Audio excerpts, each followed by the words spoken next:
પછી આપણે કે ચોમાસું, અરે એના જેવી તો ઋતુ નહીં. રીમઝીમ વરસાદ વરસતો હોય ને મોરલા ટવકા કરતા હોય. હું તો પહેલા વરસાદમાં પલળવા જાઉં જ. અને જેને આનંદમાં જ રહેવું હોય ને એને કોઈ દુઃખી ન કરી શકે. અને જેણે રિઝોલ્વ કર્યું હોય કે મારે દુઃખી જ થવું છે, કોઈની તાકાત નથી એને હસાવી શકે, એને સુખી કરી શકે. આપણા હાસ્યકારો કહે ને કે હવે ઉનાળો આવશે, ઇન્ડિયામાં એમ કહે ને ઉનાળો મર્યા હો ભાઈ, બહુ ગરમી પડે, રહેવાય નહીં ક્યાં. એટલે આપણે કે એના પછી ચોમાસું, અરે એ કે હેરાન થઈ જઈએ, બહાર ન નીકળી શકીએ, એવો વરસાદ ને એવો કીચડ ને પરેશાન. આપણે કે એ પછી શિયાળો, એ બહુ ટાઢ પડે ભાઈ, આપણાથી તો સહન ન થાય. ઉનાળો તો કે હેરાન, ચોમાસું તો કે હેરાન, શિયાળો તો કે કંઈ રહેવાય નહીં, બહુ ઠંડી પડે સહન. તો તને રાખવો ક્યાં? ઇન્ડિયામાં તો આ શિયાળો, ઉનાળો અને ચોમાસું 3 જ ઋતુ છે. તો તને રાખવો ક્યાં? અને કોકને એમ કહો ને કે હવે ઉનાળાના તડકા, હા ભાઈ કેરીની મજા આવે, કેરીની સિઝન બહુ મજા આવે. હું તો આપણે કેરી 5,000ની ડઝન હોય ને, 5,000 રૂપિયાની, ત્યારથી ખાવાનું ચાલુ કરવાનું ભાઈ. રૂપિયા છે તો શું કામ છે? એન્જોય કરવા માટે, તિજોરીમાં રાખી મૂકવા માટે થોડા છે. 5-10 હજાર પહેલી વહેલી કેરી આવે ને માર્કેટમાં, એટલે આપણે ઉપાડવાની, ખાવાની. અને પછી 2-3 મહિના તો કેરી ધબધબાટી બોલાવીએ. 2 રોટલી વધી જાય આપણે રોજના, પહેલામાં વજન વધી જાય, બહુ મજા આવે. કેરી, મેંગો, બધાય પ્રકારની મેંગો ખાવાની આપણે. રસ રોટલીના ભોજન કરવાના, બધાને ભેગા કરવાના, હવને જમાડવાના, ઠાકોરજીના અંબા મનોરથ કરાવવાના. આપણે કરીએ છીએ ને હવે મંદિરમાં અંબા મનોરથ થાય છે ને હવે. હા, ત્યારે હું હરિમંદિરમાં થાય તો અહીંયા થવા જ જોઈએ. જ્યાં આ બધા ઋષિકુમારો જાય છે ત્યાં બધે અંબા મનોરથ.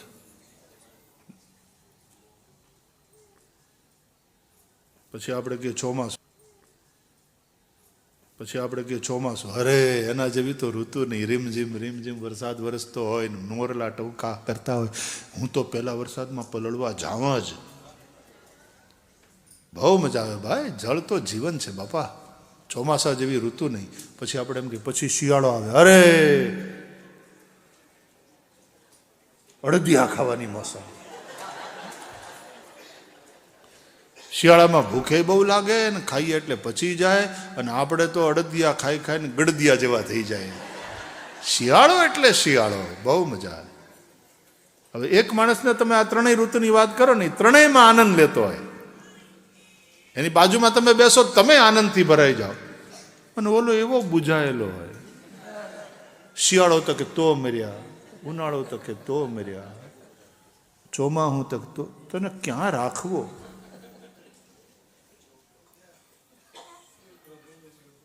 જો આનંદ સંત ફકીર કરે વો આનંદ નાહી અમીરી में. ઝૂંપડામાં રહેતા હોય પણ છતાંય આનંદમાં રહેતા હોય. અને નહીં તો મહેલમાં રહીને પણ માણસ રડતો હોય. તમારો સ્વભાવ તમે કેવો બનાવ્યો છે, તમારા વિચાર તમારા કેવા છે, એના ઉપર બધું ડિપેન્ડ છે. તો મનમાં વૈરાગ્ય હોય એટલે અનાસક્ત ભાવથી, જેમ શ્રી કૃષ્ણ હોનાની દ્વારકામાં રહ્યા, એમ સંપત્તિની વચ્ચે રહો અનાસક્ત ભાવથી. જાણી લો કે બ્રહ્મ ही सत्य है, बाकी सब मिथ्या है, परिवर्तनशील है और नश्वर है. અને હૃદયમાં પ્રેમ ભક્તિને રાખો. ज्योत से ज्योत जगाते चलो और प्रेम की गंगा बहाते चलो. હું લઈ જવું છે પણ આપણે અંતે તો બધું મૂકીને જવાનું છે. लेकिन प्यार बांटते फिरोगे तो बांटने के लिए प्यार भगवान और बढ़ाता रहेगा.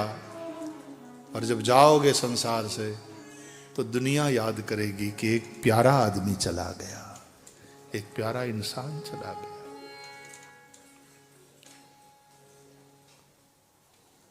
तुम चले जाओगे लेकिन तुम्हारी कहानी रह जाएगी।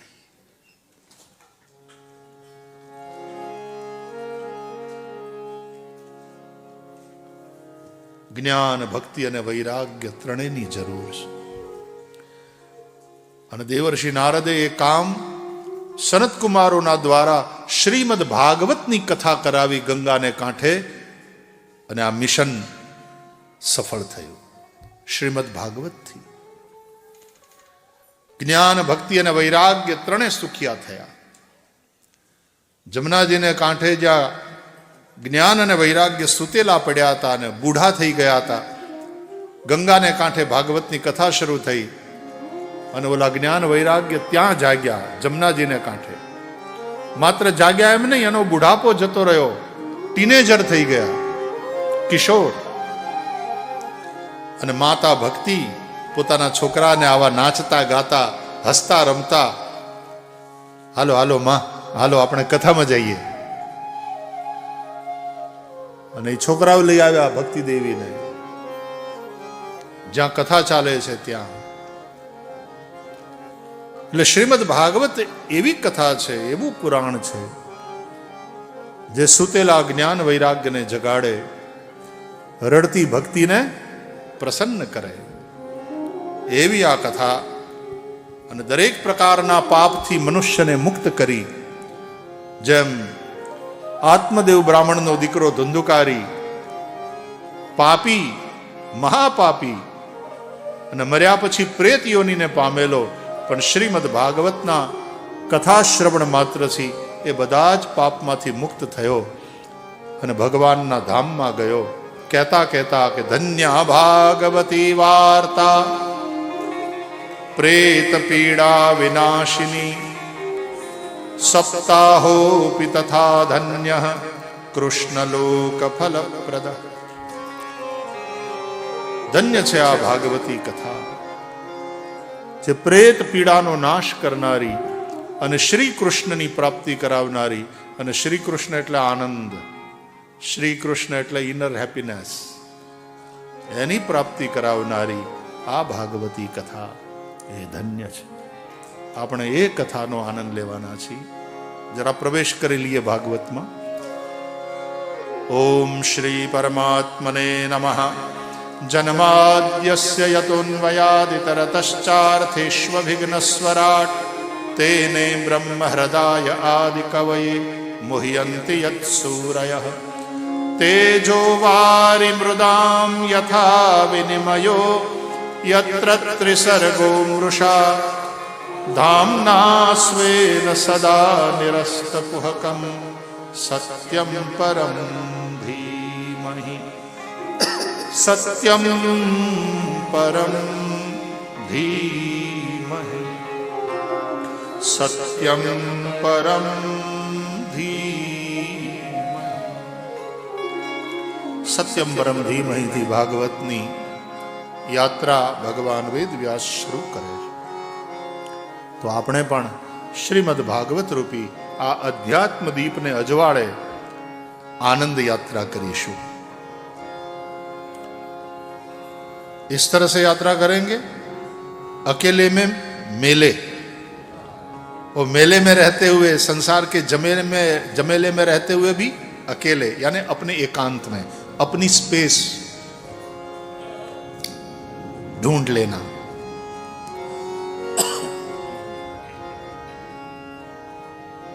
અને વેલબીંગ એ સુખિયા થાઓ, સુખિયા થાઓ. આ જે શ્લોક છે આપણે પ્રાર્થના કરીએ છીએ, તમને બધાને આવડે છે. એ શ્લોકને ચરિતાર્થ કરવા માટે થઈ અને આ વસ્તુ છે, આ કથા છે, આ યાત્રા છે. બધાય ગાઓ. સર્વેત્ર સુખિનઃ સંતુ, સર્વેત્ર સુખિનઃ સંતુ, સર્વે સંતુ નિરામયા, સર્વે સંતુ નિરામયા, સર્વે ભદ્રાણિ પશ્યન્તુ, સર્વે ભદ્રાણિ પશ્યન્તુ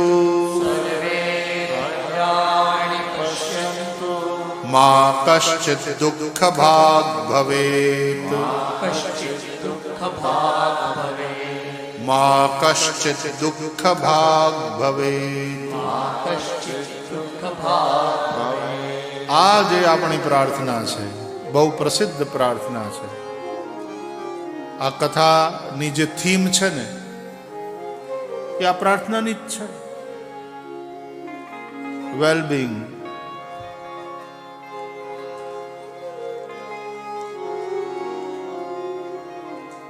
હેલ્થ, સર્વે સંતુ નિરામયા.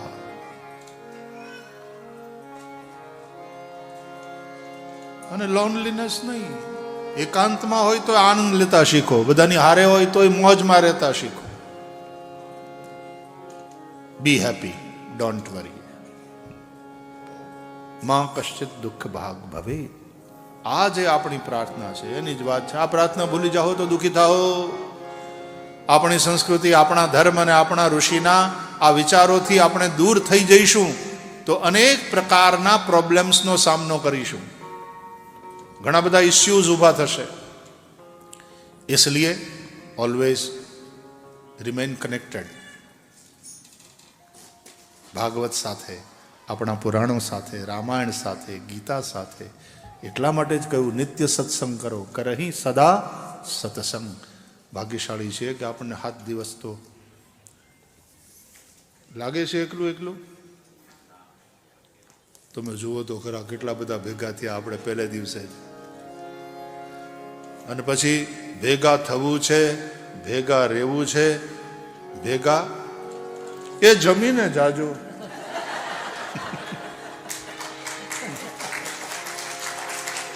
વાહ અન્નપૂર્ણા વાહ. બધા જમીને જાજો. અને તમને લાગે છે આ કોઈ જમ્યા વગર જાય? આવો આનંદ હોય, આટલું સરસ આયોજન હોય ને આટલો પ્રસાદ, મજાનો પ્રસાદ છોડીને કોઈ જતું હશે? એટલે આપણે બધાએ તે બાઈ દીવે શું બનાવ્યું છે આજે? મગ છે. હે હા, મને એનું જ નામ સાંભળવું હતું. મેં તો લાપસી છે.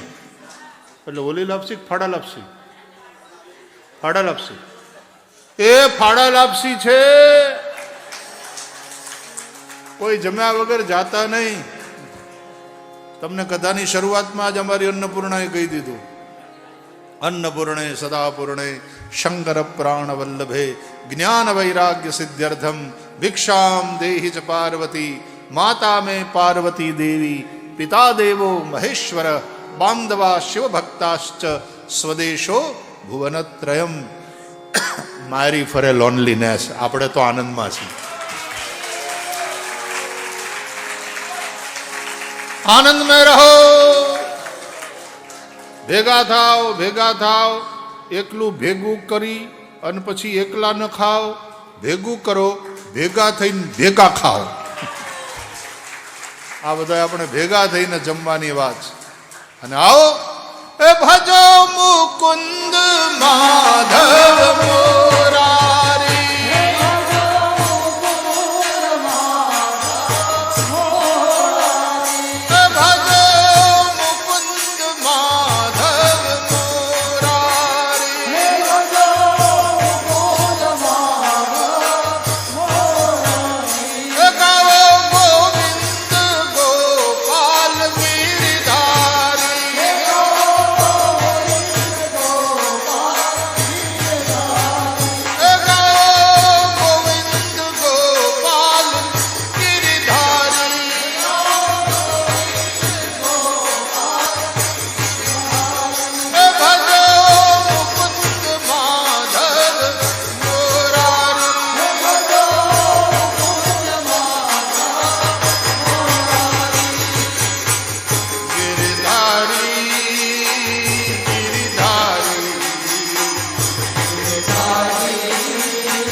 હરિ બોલ. ગિરધારી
हरे कृष्णा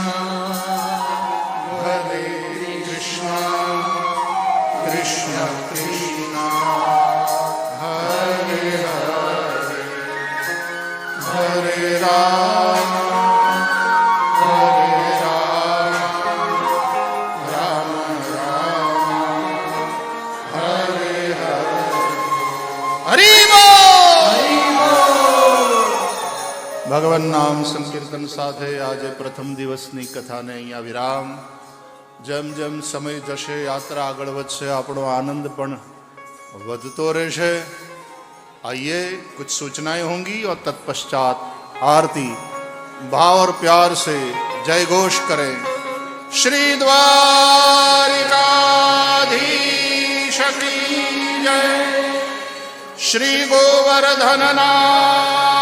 की जय, श्री गिरिराज धरण की जय, श्री बालकृष्ण लाल की जय, सदगुरु भगवान की जय. ओ